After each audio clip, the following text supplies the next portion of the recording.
The difficulty with the men today is they come in the house and scream and shout, and they expect their wives to tolerate them, and a lot of the times the wives do tolerate them.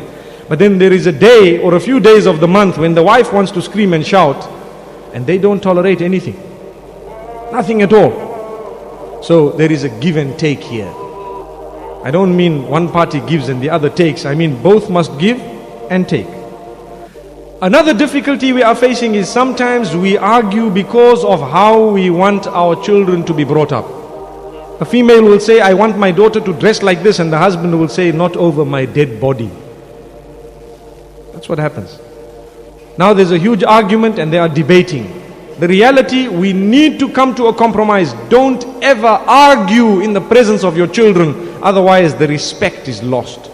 Don't ever swear. There is no Islamic permissibility of using a swear word. Can I just speak about the children for 1 minute? Do you know that if you tell your child, stupid, it could just be a dua. If the angels have said Ameen, the child will be stupid. Do you know that? That is how dangerous the statement is. We need to watch out. Don't give bad du'as against your children, knowingly or unknowingly. Don't pass bad comments against your own children. It is dangerous. It is a disaster. Always be positive with your children. And remember that nowadays it's become more difficult. We swear our children. Forget about that. We swear each other in the presence of our children. What example have we set? There is no excuse to swear. May Allah subhanahu wa ta'ala grant us that understanding. So we cannot be seen to be disputing regarding the children. Those problems must be set and solved day one before you have children, to say, listen, I know I'm not such a good Muslim. You know that you have a few weaknesses, but our children, we want to try and bring them up in the best way. And I'm sure all of us want that. Inshallah, may Allah protect our children. Wallahi, I look at the children today and I think to myself, these are the leaders of tomorrow. How have we prepared them?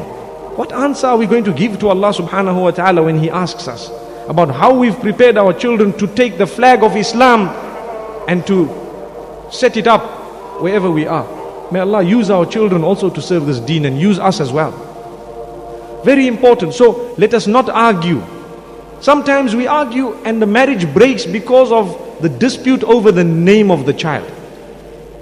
There was a case, and I'm speaking from experience here, where the husband and wife had such a huge tug of war. I told them, I won't mention the name, because if the person happens to hear it one day, then I've had it. I told them, let me give you an example. One was saying Muhammad. Okay, this is not the specific example. One was saying Muhammad, the other was saying Abdullah. And the argument went so bad, and when they called me in, I said, why are you arguing? Call the child Muhammad Abdullah. Solve the problem. Call it a double child, double barrel, bigger problems. May Allah help us to solve our disputes. It's not a major issue. Put two names there. You call with one, let her call with the other. It's not ideal. The ideal is to solve the matter and the problem. But it's better than breaking your marriage. May Allah subhanahu wa ta'ala help us and assist us and guide us.